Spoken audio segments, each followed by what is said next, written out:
I'm about to talk about Kyrie Irving. All right. Again? And yeah, but because he came back last night, and it was a plight of controversy because the media, and I'm going to break down it for Anglo-Saxon Americans and white Jews why so many African Americans share the sentiment of Kyrie, because a lot of them don't understand, he's perpetuating that our culture, the heads of our culture believe in Satanism and all that. He's perpetuating that through sending a link, okay? And they don't understand why some black people want to give him a grace period. I'll say it like this, and then we'll go into what happened when he came back to play from suspension. It's simple as this, to those white people that are listening, and you want to tell somebody how some in our culture feel about that. Well, number one, America was built on the backs of black people. America is ahead in capitalism because they took a damn loan on black folks that has never been paid for. So you have all these groups of people who have got some form of reparation, including Jews, natives to this country, and other groups, Chinese groups, all of them got some form of reparation. Black people still ain't got shit, all right? Jews own, and I'm gonna put this chart up here for you guys, a great percentage of the wealth in this country. And this is a chart done by the Pew Research Group. Lamont come through with the facts. And it says right here, 40% of income earners making $100,000 or more come from the Jewish population. And when in terms of being on the bottom, let me read you what it says. From this chart, you can see that the Jews have the highest proportion of household income greater than $100,000. Similarly, they are second least likely to have household incomes of less than $30,000 after the Hindus. So they're doing pretty good in our society, all right? And a lot of black people are still frustrated that whenever the cause for anything that's white, and you guys, whether your religion is Jewish or whatever, you still can blend in with Anglo-Saxon Americans and not suffer the persecution a black person does. Some of us are still upset that whenever the cause is for someone who is white, it seems like the urgency is greater. It seems like we got to jump on it and fix that shit immediately. Okay, I'm not saying what he did was right, because it was wrong.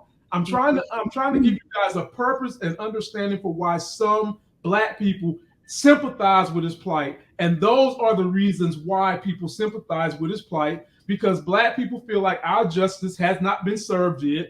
We ain't got no reparations. The country took a loan on us that they haven't paid us back. We don't get the benefit of blending in with whites when we need to, the way Jews can. And secondly, whenever we have issues that plague our community, like something like this, it's very hard to get people to jump on our backs and say, damn him to hell, cancel him, and get rid of him. So that's why people are sympathetic to his plight, my Anglo-Saxon Americans. And I don't know how much plainer someone can explain it to you than that. So having said that, let's take a look at Kyrie being supported by what they're calling Black Hebrews upon his return to play basketball. Here we go. Hate in my heart for the Jewish people or anyone that identifies as a Jew. I'm not anti-Jewish or any of that. And it's been difficult. The part that hasn't been hard is explaining myself, because I know who I am and I know what I represent. But I think the difficult aspect is just processing all this and understanding the power of my voice, the influence I have. I'm no one's idol, but I am a human being that wants to make impact and change. I'm sorry to not only the Jewish community, but to my family members and to my relatives, because they know I stand for something bigger, and I'm grateful now I get to explain myself. We shall get our kingdom too, and in that kingdom we shall rule. In that kingdom we shall rule. And we keep the laws in Christ. And we keep the laws of Christ.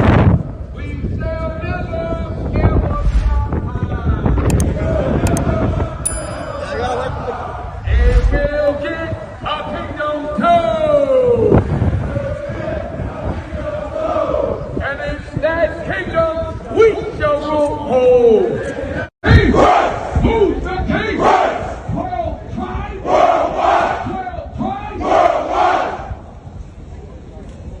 some of us used to be in the club.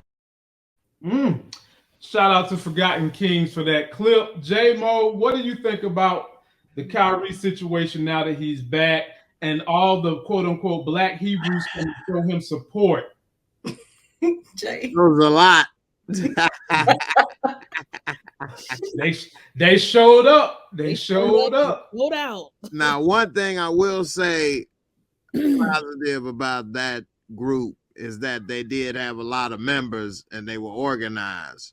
I did about 7 years ago. I was really into studying all of this different, stuff like this. And I came across them before and look into that. So it's different Hebrew Israelite sects that if you are going to look into that stuff, be careful in which ones, because some of them are more extreme than others, and some of the stuff they say and some of their interpretations. And I'm just thankful that I was already damn near 40 years old. I was 37 or something like that, to a point where, and been through a lot where I'm like, okay, I can see this, that is not, what you agree or interpret that way or whatever. But I have come across some that I do agree with and are, on point with what they're saying without some of the extra interpretations of like, when we have it, 50 white men will be my slave and all that. Like, yeah, you think that's gonna happen? Like, it'll be nuclear warfare, you know what I'm saying? Like that. Really? You think that's what, Christ would be coming back for? And so I know it's, it could get deep with that. So I would say anybody looking into that, you should do a lot of research, get books. I bought a lot of books, looked at a lot of stuff, looked into that. Like I spent almost 3 years looking into this stuff. But at that time, like I had time. I wasn't on YouTube and I had work from home. So my income was there. I didn't have to go out and stuff. So I had a lot more time to put into that than the average person that's working, kids, family, do this and that. And you only got an hour to try to digest a bunch of texts and books that can be very complicated. It's difficult. Like I knew a lot of this stuff when I first started learning this was actually in 96 when I graduated, hanging with some people and they hit me with a book, Behold the Pale Horse. And I'm like this, and they start telling me about they're going to put microchip in the pets and this, and I'm breaking it down, looking at the book. I'm like, man, get this out of here. And I start reading it, but I remembered it. Now, since 96, so much in that book alone has come true. You see what I'm saying? And it's still on Amazon, and that's just one, but I got a whole bookshelf full of all kind of stuff. So it takes time and work. I wouldn't suggest anybody look at another person as dropping enough information. You got to put a lot of information.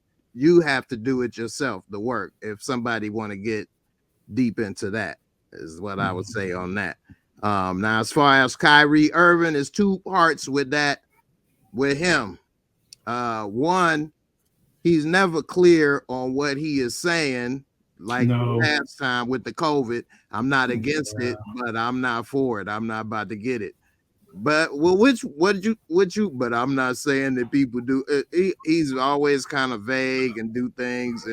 And as far as this, he's posting a link and didn't say much, but why do that a week after Kanye? Like, you asking for heat and attention. Like, why do you don't have to do that? You're a basketball player. Kanye running around, running his mouth. That's whatever. You always missing games. Your team is trash. Kevin Durant leave. James Harden left. You got Bum Simmons on the team. Bum Simmons is garbage. Like, what are you doing? Like, they're trash. Like every year he has never played a full season. He always got reasons, whether he hurt or got this, that, or the other. And I'm just done with dude. He thinks he's better than people is how he come off to me. Think he's smarter than people. A lot of times he kind of thought he was smarter than everybody else because he knew about the vaccine and this, that, and the other more than everybody else, so he won't take it. But what about Kevin Durant and all them? What, they some sellouts? They dummies? They not as smart as him. So, you know, he's smarter than everybody else. What about LeBron? He ain't as smart as him. I'm not a LeBron fan and this or that, but if you know we got to do all of this, who are you? You know, so I just, you know, he can play, he got game, and I ain't gonna take that away from him. But the best ability is availability. You got game, but you always at home like me. You do what I do. You put up the same numbers I put up. What the hell? But he, except for the bank account numbers, I mean, hell, we both want to sit on our hind parts and be putting up like 9 zeros behind a digit. You know, and then he didn't want to apologize. Okay, cool. If that's how you roll, do it. But when they started to fine you, say you're gonna suspend it without pay. Now you got videos and apology. No, you the man. You gonna do this? They not gonna make you do that. But when they took away your 20 million a year, 30 million. Hold up, wait. I didn't offend nobody. I'm sorry. You should have just sent the tweet when they said the tweet and apology and did that and moved on.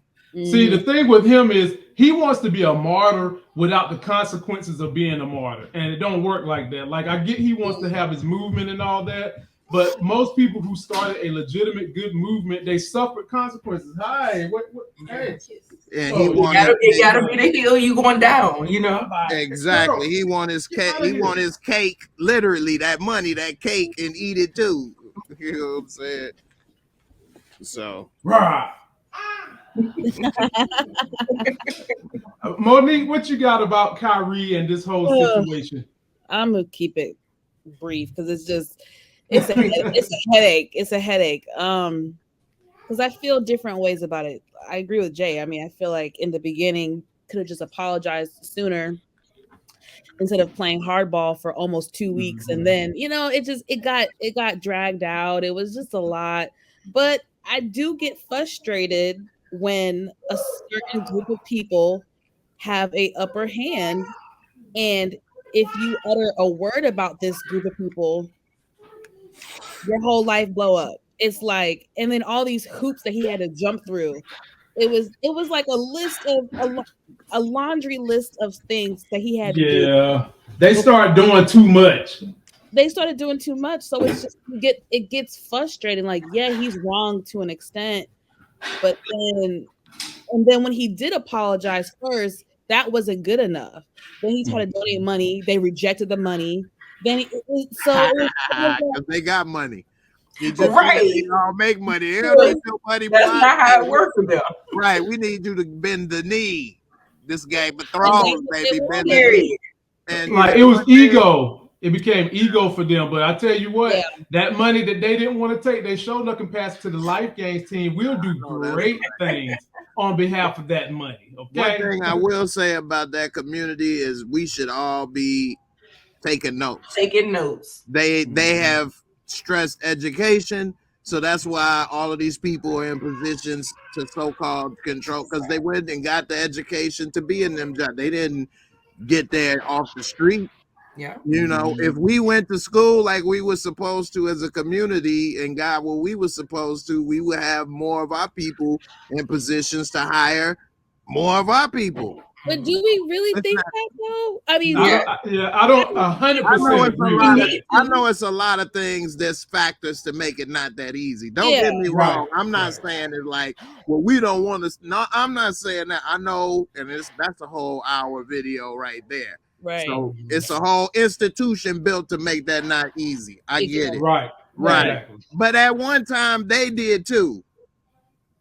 Because people was against them and had institutions against that. So that's true. But again, that same institution wound up giving most of them people reparations. We ain't got no reparations yet. The fact that we have it, it's just like, are we ever? It's clear that we're not respected. It's clear that we're not respected because the fact that we have not had reparations yet, when you think about it, it's sad. It's laughable. It's just like, it's actually a spit in the face. You're basically telling us you think this little of us, right? Well, that's what the thing, we have to demand and hold people accountable. If we allow somebody to give you something, that's why it's a minimum wage in this country, because people allow them to take the minimum.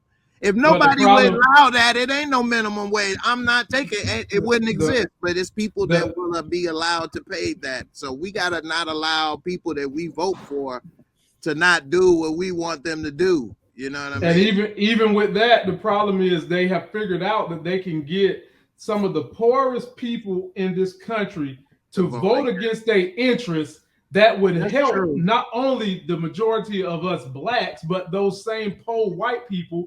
They have sold this pipe dream of, if you just vote for us and give us a tax break and believe in the country and freedom, and one of these days you'll get rich and you'll have 3 bitches on a yacht just like Jerry Jones and your wife at home, and you'll be that great white American.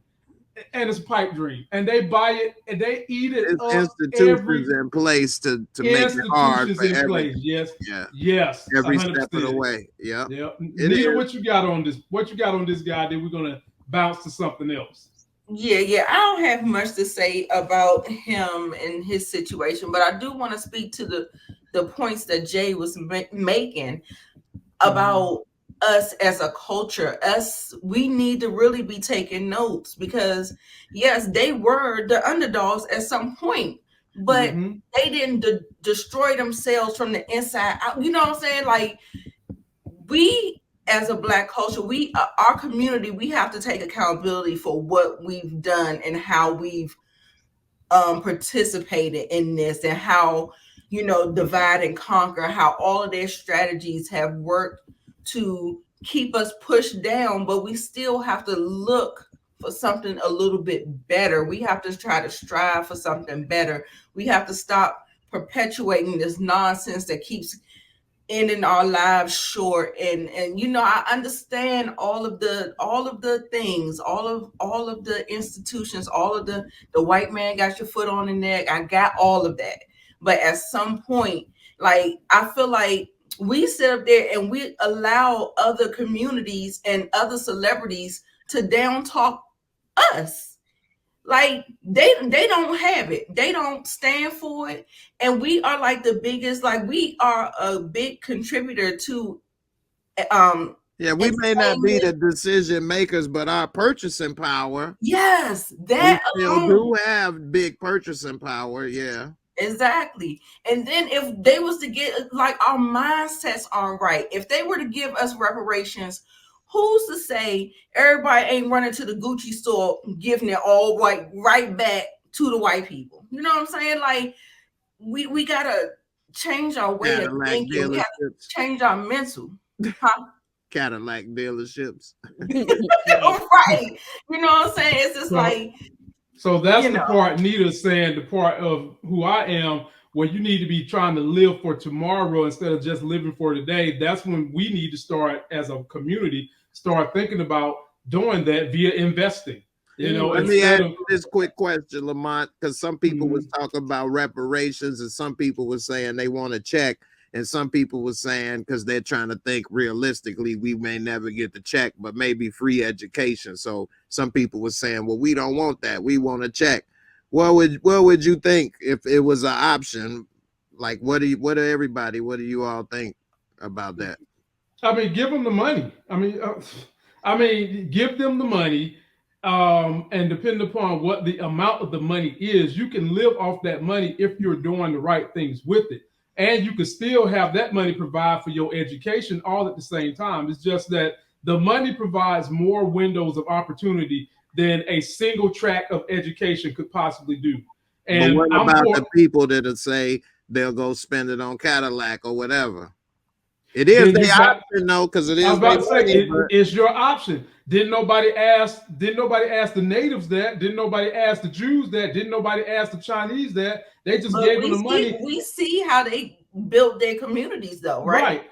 And on top of that, those same people I mentioned are still getting breaks for being groups of people that have been oppressed. So not only did they get all that, but some of the stuff we get in terms of affirmative action, there's things in place for them to get to. So Right. not only did they get that, but they're getting those And our benefits stuff too. too. Right. Right. So you give me the money, bro. Give me the money.